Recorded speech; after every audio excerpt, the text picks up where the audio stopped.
बिस्मिल्लाहिर्रहमानिर्रहीम। अस्सलाम वालेकुम। वो कोई पुरानी बात नहीं थी कि अमीर मिस्र व अफ्रीका मूसा बिन नुसैर ने एक ईसाई हुक्मरान की फरियाद पर तारिक बिन जियाद को बुलाया था। 3-4 साल पहले का ही तो ये वाक़या था। दमिश्क के कैद खाने में बैठे हुए मूसा बिन नुसैर को गुजरी हुई जिंदगी का एक एक वाक़या याद आ रहा था। इसकी बूढ़ी आंखों के सामने गुजरे हुए लम्हों का काफिला उल्टे कदम चलता रहता था। इसका उसने अल्लाह से गिला शिकवा नहीं किया था। वो जानता था कि अल्लाह इससे नाराज़ नहीं। वो दुनिया से रिश्ता तोड़ चुका था। उसने ज़हनी तौर पर कबूल कर लिया था कि इसे इसी कैद खाने में जान देनी है और उसे गुमनामी में कहीं दफन कर दिया जाएगा। उसे मालूम न था कि वो जहाँ कहीं भी दफन ना भी हुआ, तारीख़ इस्लाम में वो हमेशा ज़िंदा रहेगा। जब तक सूरज अपनी तमाज़त से ज़मीन को ज़िंदा रखेगा, मूसा बिन नुसैर का नाम ज़िंदा व पाइंदा रहेगा। गम से निढाल, ज़ईफ़ुल उमर, ज़िल्लत व मशक्क़त से अदमुआ किए हुए मूसा बिन नुसैर को एक दिन याद आया जब मूसा बिन नुसैर शुमाली अफ्रीका के एक शहर तंजा में मुकीम था। उसे इत्तला दी गई कि सियोस्ता का गवर्नर जूलियन इसे मिलने आया है। जूलियन, मूसा ने हैरत ज़दगी के आलम में पूछा, इस ईसाई हुक्मरान को मुझसे मिलने की क्या सूझी है? उसके साथ चंद और आदमी हैं, इत्तला देने वाले ने जवाब दिया।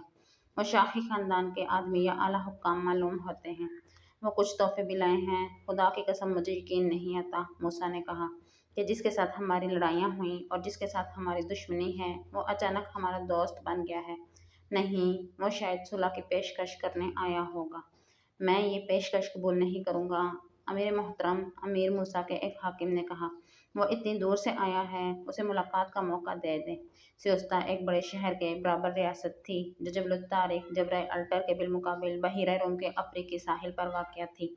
इसे यूरोप का दरवाज़ा कहा जाता था। सियोस्ता और जबल तारिक के दरमियान जो समंदर हायल था, इसकी चौड़ाई 12 मील थी। सियोस्ता अंदलुस के बादशाह राडरक के ज़ेर नगीन था। शाह राडरक ने अपनी कुछ फ़ौज जूलियन को दे रखी थी और जूलियन की अपनी फ़ौज भी थी। जूलियन को चूँकि अंदलुस जैसे ताकतवर मुल्क की पुश्तपनाही और मदद हासिल थी, इसलिए जूलियन अपने इर्द गिर्द के इलाकों पर फौजी ताकत के जरिए कब्जा करने की कोशिशों में लगा रहता था। अमीर अफ्रीका मूसा बिन नुसैर ने इसकी सरकूबी के लिए कई बार फौज भेजी। इस तरह मूसा और जूलियन की फ़ौजों के दरमियान कई बार लड़ाई हुई। 2-3 बार अमीर मूसा ने सियोस्ता पर बाकायदा हमला कर दिया, मगर सियोस्ता का किला इतना मजबूत था कि इसे बजा तौर पर नाकाबिले तस्खीर कहा जा सकता था। जूलियन की फ़ौज को किले में ही रोके रखने के लिए मूसा ने सियोस्ता के इर्द गिर्द बर्बर फ़ौज बिठा रखी थी और मूसा ने इस इरादे का इजहार भी किया था कि वह जूलियन के फितने को हमेशा के लिए ख़त्म करने के लिए सियोस्ता पर भरपूर हमला करेगा। इस सूरत में खतरा यह था कि अंदलुस के शाह राडरक की फ़ौज का, जिसकी तादाद 2 लाख भी हो सकती थी, जूलियन की मदद को आने का इम्कान था।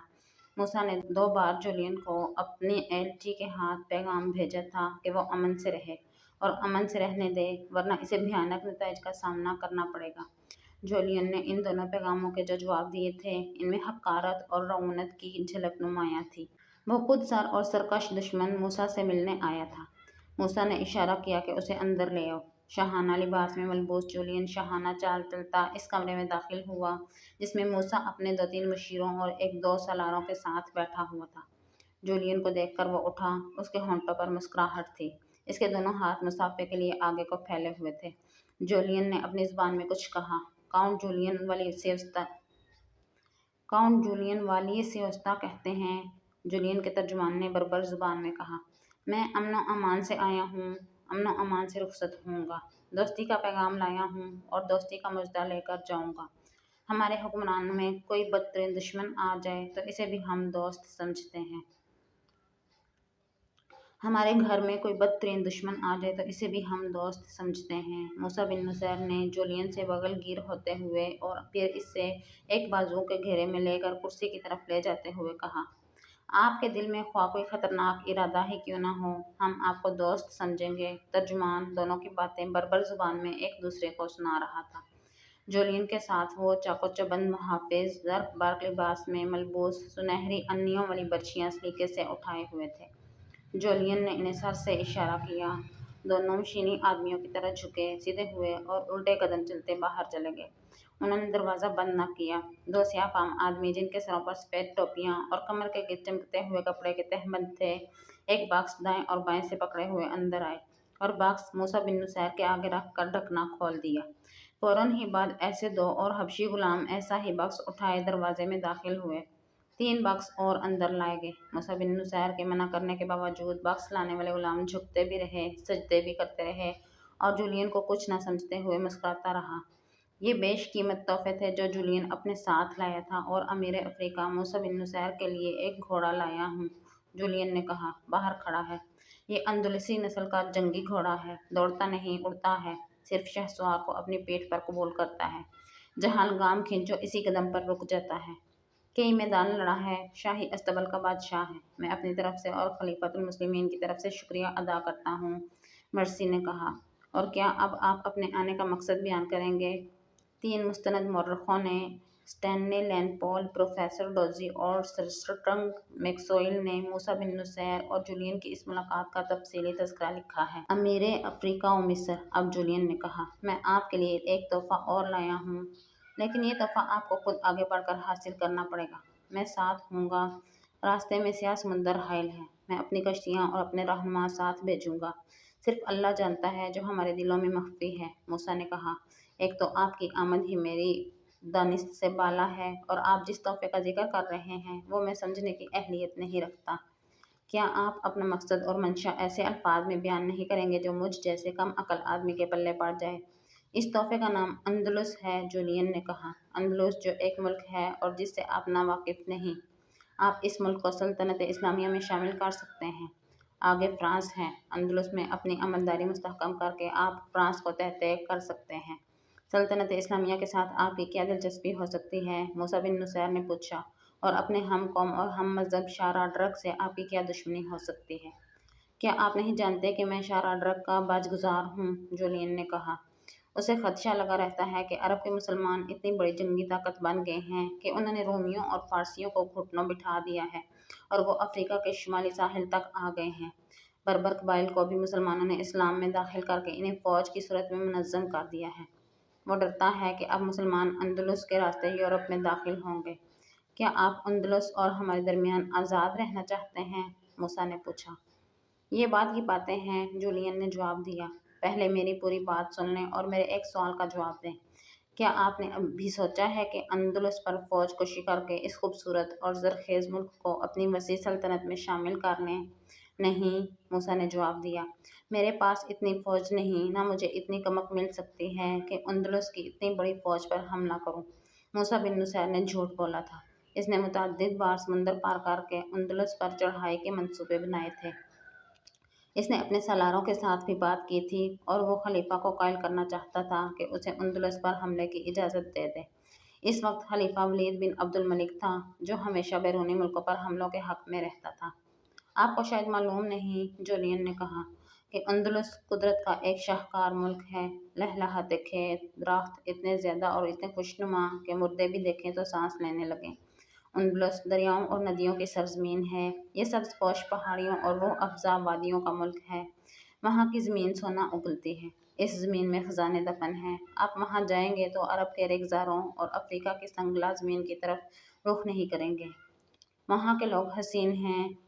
وہاں کی عورتوں کا حسن مسحور کر دیتا ہے۔ امیر افریقہ، آپ کیا سوچ رہے ہیں؟ اندلس کا دروازہ میرے اختیار میں ہے، میں کھول دوں گا۔ مورخ لکھتے ہیں کہ جولین نے اندلس کے قدرتی حسن وغیرہ کو ایسے الفاظ اور انداز سے بیان کیا کہ موسیٰ بن نصیر پر سحر سا طاری ہو گیا۔ لیکن وہ تجربہ کار آدمی تھا۔ وہ عیسائیوں اور یہودیوں کی سحر انگیزی اور دلکش فریب کاری سے واقف تھا۔ اس نے اشارہ کیا۔ سب آدمی اس کے اپنے اور جولین کے بھی باہر چلے گئے۔ کمرے میں موسیٰ اور جولین رہ گئے اور ترجمان بھی وہاں موجود رہا۔ جولین، موسیٰ بن نصیر نے کہا، تم میرے لیے بہت ہی خوبصورت جال بچھا رہے ہو۔ کیا تم عقل سے اتنے عاری ہو گئے ہو کہ یہ بھی سوچنے کے قابل نہیں رہے کہ جس پر تم اپنی زبان کا سحر طاری کرنے چلے ہو وہ بہت سے میدانوں کا کھلاڑی ہے؟ بے شک امیر موسیٰ، جولین نے کہا، میں یہ سب کچھ سوچ کر آیا ہوں۔ اس نے بڑی تیزی سے نیام سے تلوار نکالی۔ اس سے زیادہ تیزی سے موسیٰ کا ہاتھ اپنی تلوار پر چلا گیا جو اس کی کرسی کے ساتھ کھڑی رکھی تھی۔ لیکن جولین کی اگلی حرکت یہ تھی کہ اس نے تلوار اپنے دونوں ہاتھوں پر رکھ لی جس طرح کوئی چیز کسی کو پیش کرنے کے لیے اٹھائی جاتی ہے۔ جولین موسیٰ کے سامنے ایک قدم دور کھڑا ہو گیا اور پھر وہ جھکا اور تلوار موسیٰ بن نصیر کے پاؤں میں رکھ دی۔ وہ سیدھا ہوا اور ایک قدم پیچھے ہٹ گیا۔ امیر موسیٰ، جولین نے پرجوش اور جذباتی لہجے میں کہا، یہ وہ تلوار ہے جو کبھی جھکی نہیں، गुस्ताखी ना समझना मूसा, इसे तकब्बुर और गुरूर ना समझना। ये वो तलवार है जिसे तुम भी नहीं झुका सके। आज ये तलवार तुम्हारे कदमों में पड़ी है। कोई बादशाह, कोई सलार इतनी आसानी से अपनी तलवार अपने दुश्मन के कदमों में नहीं रख दिया करता, लेकिन तुम मेरे दुश्मन नहीं। अब हम भाई हैं, दोस्त हैं। आज एक दोस्त अपने दुख अपने दोस्त के सीने में डालने आया है। मूसा बिन नुसैर ने झुककर अपने कदमों से जूलियन की तलवार उठाई और अपने हाथों पर रखकर जूलियन को पेश की। मुझे मसरत हुई है ये देखकर कि तुमने मुझे दोस्त और भाई कहा है। मूसा ने कहा, मैं तुम्हारी तलवार की कदर करता हूँ। मूसा ने इसकी तलवार अपने हाथों में उसकी न्याम में डाल दी और कहा कि क्या अब मेरा दोस्त अपने दिल का दुख मुझे सुनाएगा? हाँ, जूलियन ने कहा। अगर अमीर मूसा की बेटी को कोई बेआबरू कर दे तो मूसा उसे क्या सजा देगा? जुर्म साबित होने पर मुजरिम को संसार कर दिया जाएगा, मूसा ने जवाब दिया। और अगर मुजरिम किसी मुल्क का बादशाह हो तो मूसा इसकी बादशाही की ईंट से ईंट बजा देगा, मूसा ने जवाब दिया। और अगर वो मजलूम बेटी तुम्हारे दुश्मन की हो, वो अगर मजलूम बेटी और इसका बाप फरियादी बनकर आएंगे तो मूसा उसका भी इंतकाम लेगा, मूसा ने जवाब दिया। लेकिन ये देखना ज़रूरी होगा कि अपनी सल्तनत किसी खतरे में तो नहीं पड़ जाती। नहीं मूसा, जूलियन ने कहा, तुम्हारी सल्तनत और तुम्हारी अमानत किसी खतरे में नहीं पड़ेगी, बल्कि तुम्हारी सल्तनत को वसअत मिलेगी। अब सुनो मूसा, वो मजलूम बाप मैं हूँ, बेआबरू होने वाली बेटी मेरी है। फिर तुम्हारी तलवार न्याम में क्यों पड़ी है? मूसा ने पूछा। इसलिए कि मुजरिम मुझसे ज़्यादा ताकतवर है और वह उंदुलस का बादशाह राड्रक है, जूलियन ने कहा। मेरा ताल्लुक उंदुलस के शाही खानदान के साथ है। किसी वक्त मेरी ये रियासत आज़ाद थी। वक्त गुजरने के साथ सियोस्ता के दिफा की जिम्मेदारी उंदुलस के बादशाह ने संभाल ली और फिर सियोस्ता उंदुलस का हिस्सा बन गया। मैं हुक्मरान से गवर्नर बन गया। शाही खानदानों के यहाँ रवाज है कि जिस किसी की बेटी 15-16 साल की उम्र को पहुंच जाती है, वो बेटी को उंदुलस के शाही महल में शाही आदाब, सलीका, शायरी वगैरह की तरबियत के लिए भेज देता है। मैंने अपनी बेटी फ्लोरिंडा को इस दस्तूर और रिवाज के मुताबिक शाह राड्रक के महल में भेज दिया। इसकी उम्र 17 साल के लगभग है। चूँकि लड़कियों को अदब व अखलाक की तरबियत दी जाती है, इसलिए इन्हें शाही महल में औरतों की निगरानी में रखा जाता है। मर्दों के साथ इनका कोई ताल्लुक नहीं होता, लेकिन मेरी बेटी ने मुझे इत्तला भेजी है कि शाह राड्रक ने धोखे में इसकी आबरू रेजी की है। तुम्हारी बेटी अब कहाँ है? मूसा ने पूछा। मैं इसे तलीता से ले आया हूँ, जूलियन ने जवाब दिया। तुम जानते हो कि तलीता अंदलस का दारुल हुकूमत है। मेरी बेटी अब सियोस्ता में है। चाहो तो मेरी बेटी को यहाँ बुलाकर पूछ सकते हो। उम्मीद है नाज़रीन वीडियो पसंद आई। वीडियो पसंद है तो वीडियो को लाइक और चैनल को सब्सक्राइब कर लें। अल्लाह आपका और हमारा हामी और नासिर हो।